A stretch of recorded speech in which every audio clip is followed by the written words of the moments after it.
नमस्ते प्यारे बच्चों। तो आइए इस वीडियो के माध्यम से आज हम समझेंगे कक्षा 8वीं की सामाजिक विज्ञान ऐड ग्रेड अभ्यास पुस्तिका के माध्यम से। ये जो है यहाँ पे ऐड ग्रेड अभ्यास पुस्तिका जो हमको मिल गई है, तो इसमें कुछ इस प्रकार के चुनिंदा प्रश्न दिए रहते हैं जो हमारे वार्षिक परीक्षा में पूछे जाते हैं। तो उस वार्षिक परीक्षा की तैयारी के हिसाब से आज हम इसका देखेंगे। जो यहाँ पे भूगोल दी गई है, भूगोल का अध्याय देखेंगे, क्योंकि इतिहास हमने कंप्लीट कर ली थी पिछली वीडियो के माध्यम से। यदि आपने उसको कंप्लीट नहीं किया है तो इसके डिस्क्रिप्शन में लिंक दी, उस पर जाके देख सकते हैं। या जो बच्चे टेलीग्राम से जुड़ चुके हैं, टेलीग्राम में एक ऐप होता है तो उसको भी आप डाउनलोड कर लें, तो उस पर हमने पीडीएफ डाल दिए हैं। और जो बच्चे इंस्टा चलाते हैं तो इंस्टा पर भी हमने कुछ वीडियो अपलोड कर दी हैं इसकी, तो वहाँ से भी देख सकते हैं। यहाँ पे देखें तो आज हम देखेंगे इसका अध्याय 5 मानव संसाधन, ठीक है ना। जो यहाँ पे मानव संसाधन अध्याय दिया गया है, मानव के कौन कौन से संसाधन हैं इनके बारे में हम चर्चा करेंगे। और यहाँ पे देखिए जो अध्याय 5 दिया गया है मानव संसाधन, ठीक है। यहाँ पे देखें इसके सबसे पहले बहुविकल्पीय प्रश्न दिए गए हैं, क्योंकि बहुविकल्पीय प्रश्न वार्षिक परीक्षा में 10 अंक के 10 प्रश्न पूछे जाते हैं, इसलिए हमें यहीं से इनकी तैयारी करना है। तो देखिए इसमें दिया गया है अध्याय 5 में मानव संसाधन में भारत की किस नदी के उपजाऊ मैदान घने बसे हुए हैं। ऐसी कौन सी नदी है जिस पर उपजाऊ तो बहुत अधिक है लेकिन वहाँ पर घने बसी हैं। तो यहाँ पर गंगा और ब्रह्मपुत्री, ये दो विशेष नदियाँ हैं, गंगा और ब्रह्मपुत्री। यहाँ पर मैदान बहुत घने हैं, ठीक है ना। चलिए अगला प्रश्न देखिए, प्रश्न दूसरा। यहाँ पर दूसरा प्रश्न दिया जा रहा है कि देश के अंदर बड़ी संख्या में उद्योग, रोजगार, शिक्षा और स्वास्थ्य सुविधाओं की खोज की जा रही है। तो यहाँ पे बताएं देश के अंदर बड़ी संख्या में लोग रोजगार को तो किस ओर जा रहे हैं, तो शहरी क्षेत्रों की ओर लोग सबसे ज़्यादा भाग रहे हैं कि हमें यहाँ पर रोजगार मिल जाएगा, है ना। तो चाहे मजदूर हों चाहे शिक्षित वर्ग हों, सभी शहरी माने क्षेत्रों की ओर बढ़ रहे हैं।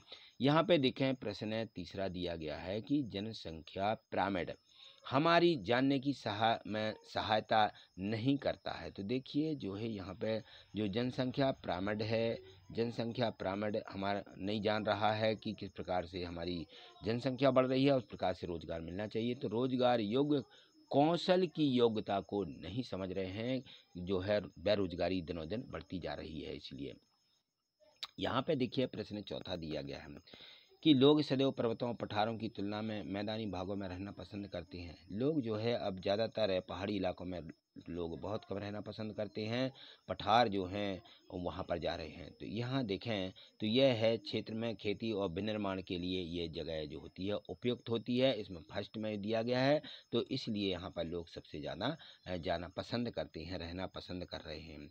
अगला प्रश्न देखें, प्रश्न यहाँ से दिए गए हैं। तो यहाँ देखिए प्रश्न पाँचवा में पूछा गया है कि प्रधानमंत्री कौशल विकास योजना कब व किस देश से लागू की गई है, लिखिए। तो देखिए प्रधानमंत्री कौशल योजना ये चलाई गई है सन 2015 में। 1 करोड़ भारतीय युवकों को 2016 से 2020 तक प्रशिक्षित करने के उद्देश्य से यह योजना शुरू की गई थी। इस योजना का उद्देश्य है कि जो यहाँ के संभाग और मौजूदा रोजगार हैं उनको अर्जक कर गुणवत्ता प्रशिक्षण प्रदान करने, रोजगार योग्य कौशल की योग्यता को प्रोत्साहन करना है, ये है इनका मुख्य उद्देश्य। अगला प्रश्न देखिए, इसमें दिया गया है कि भारत की जनसंख्या का औसत घनत्व कितने व्यक्ति प्रति वर्ग किलोमीटर है, यह बताइए। तो देखिए भारत की जनसंख्या का औसत घनत्व 382 प्रति वर्ग किलोमीटर है, प्रति व्यक्ति प्रति वर्ग किलोमीटर है। इस प्रकार से ये यहाँ की औसत घनत्व दिया गया है। अब प्रश्न सातवां देखें, प्रश्न सातवां में दिया गया है कि वितरण को प्रभावित करने वाले जो कारक हैं, है ना, उनके नाम बताइए। ठीक है, जो जनसंख्या वितरण है, जनसंख्या वितरण को प्रभावित कौन कौन से कारक करते हैं। तो यहाँ पे देखें जनसंख्या जो वितरण है उनको प्रभावित करने वाले निम्नलिखित कारक हैं: स्थल की आकृति, जलवायु, मृदा, जल B5 और 5वां नंबर है खनिज जल, यहाँ पे जल बस लिखिए, खनिज, आर्थिक कारक, सांस्कृतिक कारक और सामाजिक कारक इत्यादि जो कारक दिए गए हैं ये जनसंख्या वितरण को क्या करते हैं, प्रभावित करते हैं। ठीक, अगला देखें, प्रश्न 8वां दिया गया है कि जनसंख्या संगठन की विशेषताएं लिखिए। तो जनसंख्या संगठन जो है हमारी यह जानने की में सहायता करता है कि कितने पुरुष हैं, कितनी स्त्रियां हैं, वे किस आयु वर्ग के हैं और कितने शिक्षित हैं, और वे किस प्रकार से व्यवसाय में लगे हैं, उनकी आय का क्या अंतर है। इस प्रकार से जनसंख्या संगठन ये हमारी मतलब एक प्रकार से जानकारी रखे हुए हैं। प्रश्न 9वां देखिए, यहाँ पे दिया गया है कि जीवन प्रत्याशा से क्या मतलब है, क्या आशय है। जीवन प्रत्याशा यह उन वर्षों की संख्या है जिसमें जीवित रहने की आशा की जा सकती है और औसतन व्यक्ति के जीवित रहने की वहाँ पे आवश्यकता है। ठीक है, तो जीवित रहने की वहाँ पे कितने व्यक्ति जीवित रह सकते हैं उसका मतलब ये है। ठीक है, चलिए अगला प्रश्न देखिए, यहाँ पे दिया गया है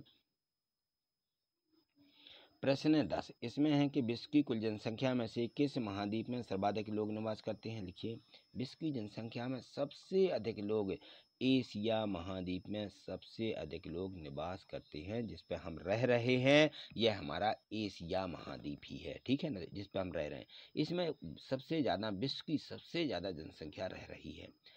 चलिए अगला प्रश्न है कि प्रवास और अप्रवासी व उत्प्रवास शब्द का मतलब क्या होता है। तो देखिए, यहाँ पे प्रवास जो होता है किसी क्षेत्र में विशेष लोगों में आने जाने के प्रवाह है, प्रवास को हम प्रवास कहते हैं कि लोग यहाँ वहाँ जाते हैं ना, उसको प्रवास बोलते हैं। अप्रवासी अप्रवासी वे लोग हैं जो देश में आते हैं, यहाँ पे जो आते हैं वो अप्रवासी कहलाते हैं। ठीक है, तो यहाँ पे देखें प्रश्न 12वां दिया गया है।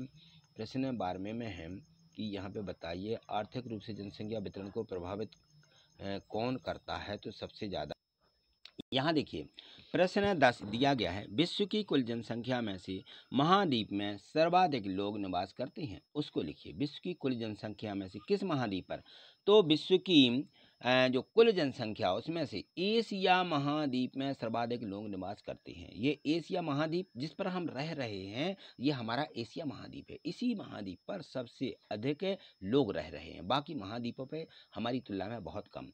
प्रश्न 11वां देखिए, प्रश्न 11वां में दिया गया है, क्या दिया है यहाँ पर देखें तो इसमें दिया है कि प्रवास, अप्रवासी और उत्प्रवास शब्द का अर्थ लिखिए। तो प्रवास मतलब होता है किसी क्षेत्र विशेष में लोगों के आने जाने को प्रवास कहते हैं, और अप्रवासी अप्रवासी वे लोग होते हैं जो देश में आते हैं, और उत्प्रवास उत्प्रवास वे लोग होते हैं जो देश को छोड़ते हैं, वो कहलाते हैं उत्प्रवास। ठीक है, चलिए अगला प्रश्न देखिए।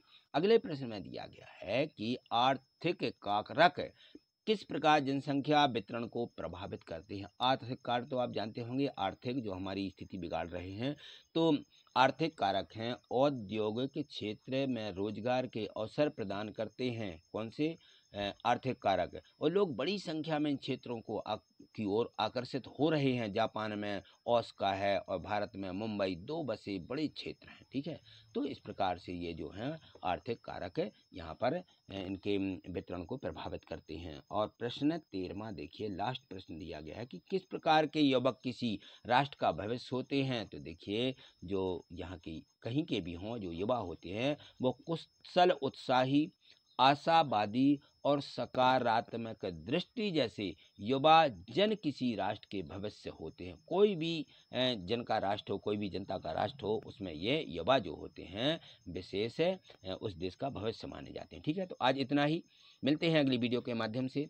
आगे देखने के लिए यदि चैनल पर नए हैं तो चैनल को सब्सक्राइब करके रखिए और प्रत्येक वीडियो को लाइक भी करते जाइए, क्योंकि यदि आप आगे देखना चाहते हैं तो आपको वीडियो को जो है लाइक करना होगा और प्रत्येक इस चैनल को जो है आप सब्सक्राइब करके ही रखें। ठीक है, थैंक यू, धन्यवाद।